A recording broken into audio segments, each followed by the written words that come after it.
तो कहानी की शुरुआत होती है और हम देखते हैं कि किंगडम की आजादी के लिए काफी बड़ी बैटल चल रही है। फिर हम एक लड़के यूरी को देखते हैं जो अपनी पूरी ताकत से इवल सोल्जर्स के खिलाफ फाइट कर रहा है। यूरी ने एक आर्मी तैयार की है डार्क आर्मी से फाइट करने के लिए। यूरी की आर्मी में काफी अलग अलग जगहों से लोग इकट्ठा हो रहे हैं जिनका मकसद अपनी जगह को डार्क आर्मी से बचाना था। ब्लैक किंग पूरी जगह को डार्कनेस से ढकना चाहता था, इसलिए हमारे हीरोज की आर्मी उसे रोकने आई थी। हम देखते हैं कि हमारे हीरो की आर्मी के लिए फाइट करना काफी मुश्किल हो रहा था क्योंकि डार्क आर्मी में काफी स्ट्रॉन्ग लोग थे। फिर हम देखते हैं कि ब्लैक किंग से फाइट के दौरान मैजिकल चेन क्रॉनिकल, जिसके अंदर उस लैंड की पूरी हिस्ट्री है जो कि काफी जरूरी थी, वो दो टुकड़ों में फट जाती है। हीरोज को वहां से वापस जाना पड़ता है क्योंकि वो लगातार अपने सोल्जर्स खोते जा रहे थे। फिर हम देखते हैं कि प्योरिका, जो कि एक स्पिरिट है जो कि यूरी की मदद कर रही थी, वो अचानक से फाइट में से गायब हो जाती है।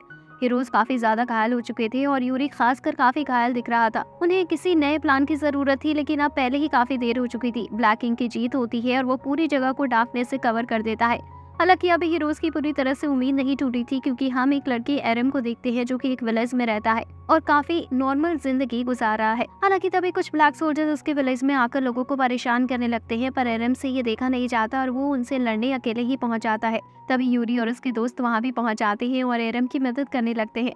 हम देखते हैं कि विलेज के एक नॉर्मल लड़के एरम की फाइट स्किल्स काफी ज्यादा अच्छी थी और उसका मैजिक भी काफी स्ट्रॉन्ग था।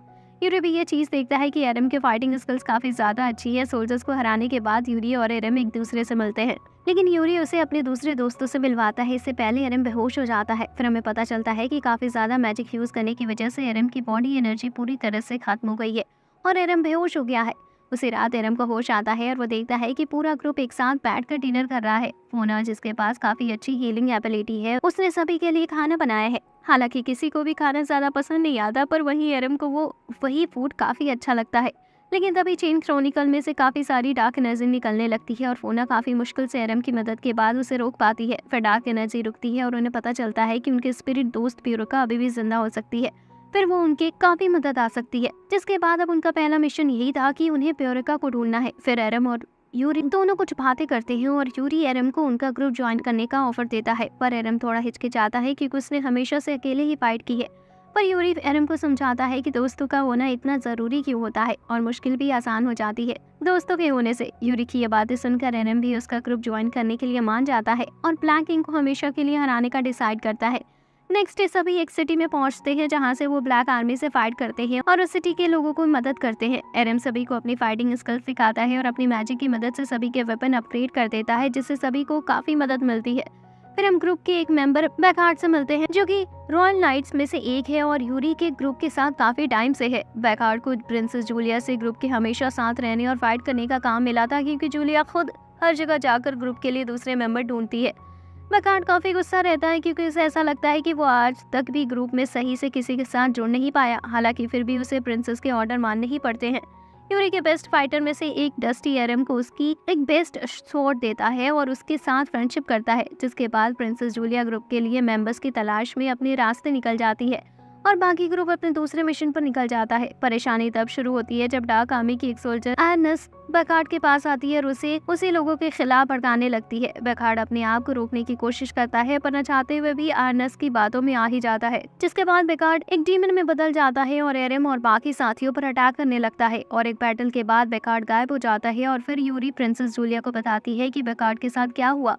जूलिया काफी दुखी हो जाती है जानकर कि उसका एक काफी पुराना दोस्त डार्कनेस में बदल गया। फिर हम देखते हैं कि पूरी सिटी में हर जगह तबाही का माहौल है और लोग ब्लैक किंग को खुद ज्वाइन कर रहे हैं, डीमन में बदलकर रॉयल नाइट्स पर अटैक कर रहे हैं। फिर प्रिंसेस जूलिया एक लड़के से मिलती है जो पकड़े जाने से अच्छा डीमन बनना चाहता था। जूलिया उसे डीमन बनने का असली मतलब समझाती है कि अगर वो एक बार डीमन बन गया तो वो फिर से कभी भी अपनी फैमिली को नहीं देख पाएगा। सीन शिफ्ट होता है और हम देखते हैं कि यूरी काफी ज्यादा बुरी हालत में लग रहा था। ब्लैक किंग से फाइट करने के बाद उसका एक हाथ पूरी तरह से डार्क एनर्जी की वजह से बेकार होता हुआ दिख रहा था। फोना ये देख लेती है और अपनी क्रॉनिकल की मदद से यूरी को हील करने की कोशिश करती है, पर उससे भी कुछ नहीं होता। नेक्स्ट डे ग्रुप एक सीज टावर के पास पहुंच जाता है और वहां का मास्टर मेल्किया से हेल्प मांगता है, पर मास्टर मेल्किया उनकी हेल्प करने की बजाय अपने मैजिक्स को भेज देता है ग्रुप को टेस्ट करने के लिए। मेल्किया काफी इम्प्रेस होता है देखकर कि एरम अपने मैजिक से अपने दोस्तों को भी मदद कर रहा है फाइट के दौरान, जिसके बाद ग्रुप को टावर के अंदर जाने की परमिशन मिल जाती है जहां मेल्किया अपने कुछ बेस्ट मैजिक्स के साथ बैठा होता है। फिर मेल्किया बताता है कि इंपीरियल सिटी पूरी तरह से डार्कनेस के बैरियर से घिर चुकी है। अब अगर उन्हें मदद चाहिए तो उन्हें मैजिक स्पेस तक ट्रैवल करना होगा। साथ ही मेल्की अपने कुछ मैजिक्स को भी ग्रुप के साथ भेज देता है जिससे उन्हें मदद मिले। फिर हम एक सीन देखते हैं जहाँ किसी जगह पर लाइटनिंग गिरती है और एक काफी स्ट्रॉन्ग दिखने वाला क्रिएचर आता है। फिर हम देखते हैं कि ग्रुप एक काफी बर्फ वाली जगह पर पहुंच जाता है, लेकिन वहाँ भी डेड नाइट्स आ जाते हैं और उनके ऊपर अटैक कर देते हैं। ग्रुप काफी हैरान था ऐसी जगह पर डार्क आर्मी को देखकर। अपने नए में दोस्तों की मदद से वो उन्हें आसानी से फाइट तो कर पा रहे थे, लेकिन वो डेड सोल्जर वापस रीजनरेट हो रहे थे, जिसकी वजह से ग्रुप को काफी मुश्किलें हो रही थी फाइट करने में। एक मेज अपने फायर मैजिक की मदद से सभी डेड सोल्जर्स को जला देता है, पर उसके फायर की वजह से बर्फ पिघल जाती है और एरम और यूरी नीचे गिर जाते हैं। जिसके बाद अब वो दोनों सिर्फ एक गुफा बना सकते थे जिसमें वो जिंदा रह सके और अपने दोस्तों के इंतजार कर सके। बाकी ग्रुप उस केव तक पहुंच जाता है जहां अर्थ और फायर स्पिरिट रहते हैं, जो कि उनके दोस्तों की ढूंढने में उसकी मदद करने के लिए मान जाते हैं। तभी फोना एक बड़े आर्टिफैक्ट को देखती है और क्रॉनिकल ग्लो करने लगता है। दूसरी तरफ यूरी खो जाता है और अपने आप से फाइट करने लगता है क्योंकि डार्कनेस धीरे धीरे उसके माइंड पर कंट्रोल कर रही थी। पर एरम यूरी को ढूंढ लेता है और उसे ज़ॉम्बी अटैक से भी बचा लेता है। फिर वो दोनों एक ओल्ड मैन से मिलते हैं जो कि यूरी को बताता है कि एक ड्रैगन आएगा जो पूरी दुनिया को बदल देगा। जल्दी उनका ग्रुप उन्हें ढूंढ लेता है और अर्थ और फायर स्पिरिट भी उसके ग्रुप में ज्वाइन होने के लिए मान जाती है। फिर ग्रुप आगे बढ़ने लगता है और वो एक आदमी शियोजा से मिलते हैं जो कि पहले उन्हीं का साथी था, लेकिन अब वो उनसे क्रॉनिकल चुराना चाहता है और वो खुद किंग बनना चाहता है। जिसके बाद शियोजा फोना को चेन क्रॉनिकल देने को कहने लगता है, पर यूरी बीच में आ जाता है और दोनों ही स्वॉर्ड फाइट करने लगते हैं। फिर शियोजा और यूरो लीडरशिप के लिए फाइट करने लगते हैं और पूरा ग्रुप शियोजा की आर्मी से फाइट करता है। दूसरी तरफ प्रिंसेस जूलिया देख चुकी थी कि उसके लोग कितने ज्यादा डरे हुए थे, तो यही टाइम था कि वो खुद क्वीन बने और अपने लोगों की मदद करे। शियोजा एरम और यूरी से फाइट करता है और क्रॉनिकल को लेने में कामयाब हो जाता है, लेकिन तभी वहाँ एक क्रिएचर आयरनेस के साथ आ जाता है और उनके साथ बैकार्ड और बाकी भी सोल्जर्स थे। पर क्रिएचर एक एंशिएंट कोलम औजारा था जो कि किसी को भी मारने के लिए तैयार था जो भी उसके रास्ते में आएगा। यूरी अपने डार्क फॉर्म में जाने लगता है, लेकिन यूरी अपने ऊपर कंट्रोल करता है। आयरनेस यूरी को दिखाती है कि अगर वो चेंज नहीं होगा तो उसके सभी दोस्त मारे जाएंगे। जिसके बाद यूरी अपने डार्क वर्जन के सामने आता है और उसे रोकने के लिए उसको स्वॉर्ड मारता है, लेकिन जब यूरी देखता है कि उसने असल में अपने टीममेट कॉइन को स्वॉर्ड मार दी थी, इसकी वजह से यूरी अपने ऊपर से कंट्रोल खो देता है और अपने ब्लैक किंग की एक सर्पेंट में बदल जाता है। यूरी जो कि अब खुद ब्लैक नाइट बन चुका था, वो आयरनेस के साथ वहां से चला जाता है।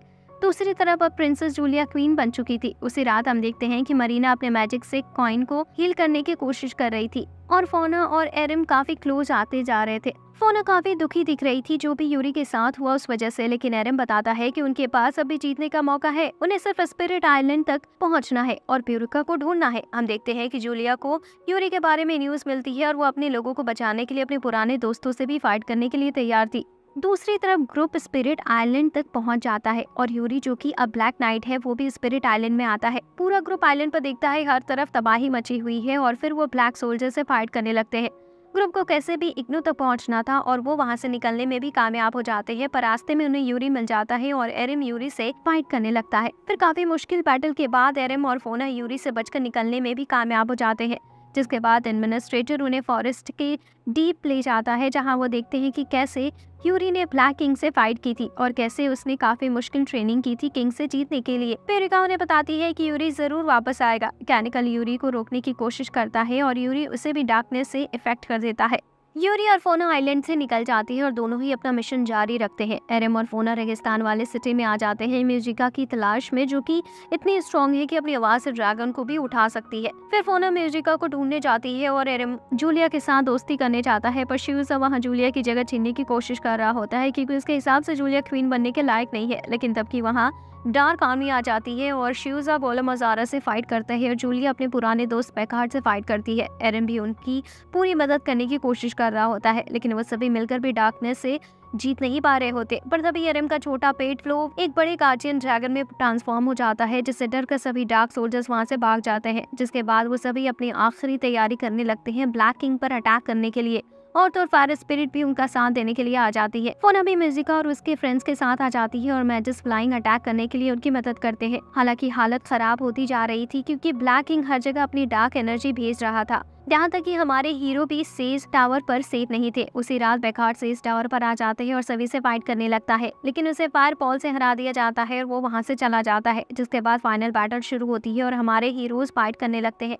बैटल के दौरान किंग फोना को ले आता है और फोना यूरी से बातें करने की कोशिश करती है और फिर किंग अपने डार्क एनर्जी से यूरी को चुप करा देता है। ब्लैक किंग के पास आधा क्रॉनिकल भी आ चुका था और जूलिया आखिरी बार बैकार्ड से फाइट करती है और इसे याद दिलाती है कि जब वो रॉयल नाइट था तब वो कितना ज्यादा ऑनेस्ट था।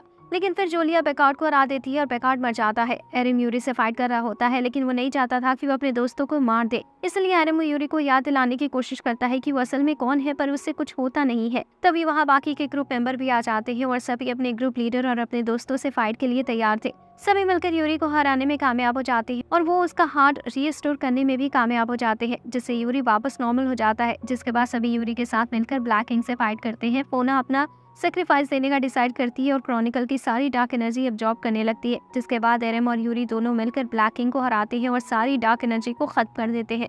अब बिल्कुल भी डार्क एनर्जी नहीं बची थी। फोना मर रही होती है, तभी यूरिका आती है और फोना को हील कर देती है। जिसके बाद पता चलता है कि ब्लैक किंग असल में फोना का फादर है और वो क्रॉनिकल को फोना को देकर मर जाता है। अब कुछ टाइम बाद हमारे हीरो किसी नए एडवेंचर पर निकल जाते हैं और लोगों की मदद करते हैं। लेकिन ये अब वीडियो यहीं पर खत्म होती है। अगर आपको ये वीडियो अच्छी लगी हो तो वीडियो को लाइक करें और चैनल को सब्सक्राइब करें। यहाँ तक देखने के लिए आपका बहुत बहुत शुक्रिया।